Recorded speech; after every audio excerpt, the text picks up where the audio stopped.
تو یہی کچھ صورتحال یہاں پہ بھی نظر آئی کہ جج صاحب نے کتنی محنت سے کام کیا، ان کی بیگم صاحبہ نے بھی کام کیا اسکول میں اور اتنی بڑی رقم کما لی۔ اچھا، اب جب اس کی انویسٹیگیشن شروع ہوئی تو یہ 2 سال میں مکمل ہوئی ہے۔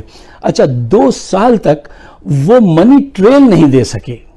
اچھا دیکھیے، اگر آپ کے پاس منی ٹریل ہو تو 2 دن میں آپ دے دیں گے، 2 ہفتے میں دے دیں گے، 2 مہینے میں دے دیں گے۔ 2 سال تک انہوں نے منی ٹریل نہیں دی اور 6 ججز نے ان کی حمایت میں اس طرح سے مقدمہ لڑا، اس طرح سے ان کو پروٹیکٹ کیا کہ ایک جج جس پہ کرپشن کا اتنا بڑا الزام ہے، جو پاکستان میں مستقبل میں پاکستان کا سپریم کورٹ کا چیف جسٹس مقرر ہونے والا ہے، اس کو بچا لیا۔ اسی لیے میں کہہ رہا ہوں کہ یہ عدلیہ کا جنازہ ہے، ذرا دھوم سے نکلے۔ اچھا خواتین و حضرات، یہ فیصلہ عدالت کا، یہ فیصلہ جو ہے تاریخ میں سیاہ باب میں لکھا جائے گا۔ دیکھیے، ان سے 3 سوالات پوچھے گئے، بڑے بیسک اور بڑے اہم سوالات۔ پہلا سوال یہ تھا کہ یہ فرمائیے کہ کیا آپ اپنی بیوی کے ان اکاؤنٹ سے بالکل لا تعلق تھے؟ ان کی طرف سے کوئی جواب نہیں آیا، جیسے ہاں لا تعلق تھے۔ اچھا، دوسرا سوال، جو خطیر رقم انہوں نے انگلینڈ بھیجی، آپ کو اس سے کوئی نسبت، کوئی تعلق تھا، پتہ چلا؟ ان کو پتہ نہیں چلا، کوئی جواب نہیں ہے۔ اچھا، جب یہ جائیدادیں خریدی گئیں تو کیا آپ کو کچھ پتہ چلا؟ وہ گھر میں رہتے ہیں، ان کو کچھ پتہ نہیں چلا، یہ سب کچھ ہو گیا اور وہ کہتے ہیں کہ یہ میری نہیں، میری بیوی اور میرے بچوں کی جائیداد ہے۔ ٹھیک ہے نا؟ اچھا، یہ تو ہمارے کون سا حکمران یا کون سا ایسا کردار ہے جو اپنے نام پہ کام کرتا ہو؟ اتنا بے وقوف کوئی نہیں ہے۔ اچھا، اور کچھ اہم پوائنٹس ہیں جو میں آپ کے سامنے رکھنا چاہتا ہوں۔ اچھا صاحبو، جب انہوں نے ان 3 سوالوں کے جواب نہیں دیے تو کہا گیا کہ ایسا ہے کہ اب یہ 3 سوال جو ہیں وہ سرکاری وکیل کے سامنے رکھتے ہیں کہ وہ اس پہ کیا دلیل دیتے ہیں۔ تو فائز عیسی صاحب ناراض ہو گئے، کہنے گے نہیں، میں اس کی اجازت نہیں دوں گا، یہ نہیں ہوگا، سرکاری وکیل بھی اس پہ کچھ نہیں بولیں گے۔ اچھا، اب دیکھیے کتنا وہ ڈومینیٹ کر رہے تھے اس نے عدلیہ کو، اور کس انداز سے تکبر نخوت سے وہ وہاں گفتگو کرتے رہے، ٹھیک ہے نا، اور سارے ججز جو ہیں وہ ان کے ساتھ ملے رہے۔ اچھا، اس دوران میں ایک بڑی اہم بات ہوئی کہ ان کی طرف سے ایک بات کہی گئی کہ جناب ذرا جسٹس بندیال اور جسٹس منیب اختر صاحب سے ان کی جائیدادوں کے متعلق بھی سوال کیجئے کہ کتنی ہیں۔ ان کو بھی انہوں نے وہاں ننگا کر دیا۔ اس تالاب میں سب ننگے ہیں، پوری عدلیہ میں شاید اگر آپ گنیں تو یہ 5 ہے نا، 5 انگلیاں، شاید 4 یا 3 لوگ ملیں گے جو اس قابل ہوں کہ ان کو جج بنایا جائے۔ اس کردار کے لوگ جج بنتے ہیں۔ نواز شریف نے اپنی پسند کے 30 آدمیوں کو ریکمنڈ کیا تھا، وہ افتخار صاحب جو تھے، وہ جو چیف جسٹس تھے، کہ ان کو جج بنا دو، ٹھیک ہے نا۔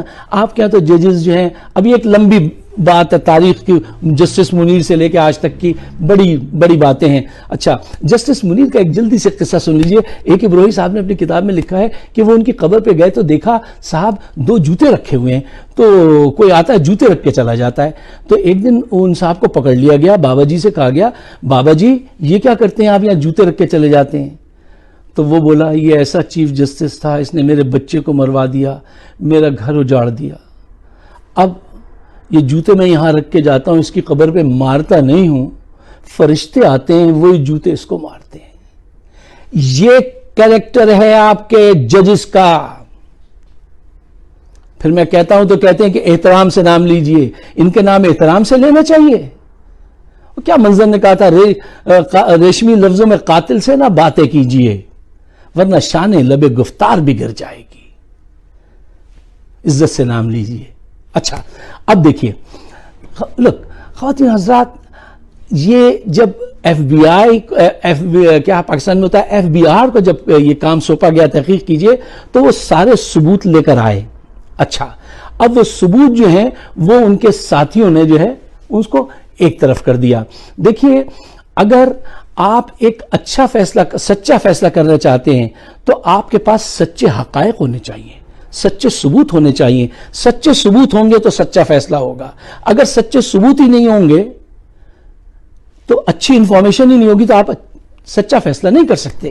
اچھا، اب صورتحال یہ ہے کہ پاکستان میں جب کوئی ایسا مقدمہ آتا ہے تو پھر ایک بینچ بنا دیا جاتا ہے فیصلہ کرنے کے لیے. اب دیکھیے، سچ اور جھوٹ کے درمیان میں بھی اگر جنگ ہو، مقدمہ ہو، تو بھی فیصلہ عدد کی بنیاد پہ ہوگا.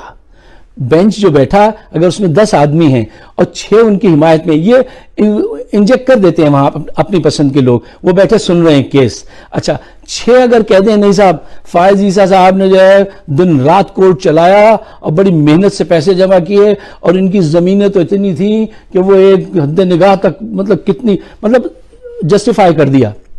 وہ 6 آدمیوں کی وجہ سے، جن کو تاریخ اپنے اوراق میں ان کے نام لکھے گی کہ ایک جج کے کرپشن کو انہوں نے کیسے سپورٹ کیا تھا اور پورے معاشرے کو کیا میسج بھیجا تھا کہ اس ملک میں کرپشن کرنا جائز ہے اگر آپ طاقتور ہیں. یہ اب فیصلہ ہو گیا. اس فیصلے کے بعد یہ بات طے ہو گئی کہ پاکستان میں اگر آپ طاقتور ہیں تو کرپشن کرنا جائز ہے. ڈگری جعلی ہو تو سائیں کیا فرق پڑتا ہے، جج کرپٹ ہو تو کیا فرق پڑتا ہے. پاکستان کے لیے اس فیصلے نے بہت بری روایت قائم کی ہے. اب آئیے ہم اور آپ یہ کر سکتے ہیں کہ اس بات کو کم از کم سامنے ضرور لائیں. دیکھیں، چپ نہیں رہنا چاہیے، وہ بڑا گناہ ہے.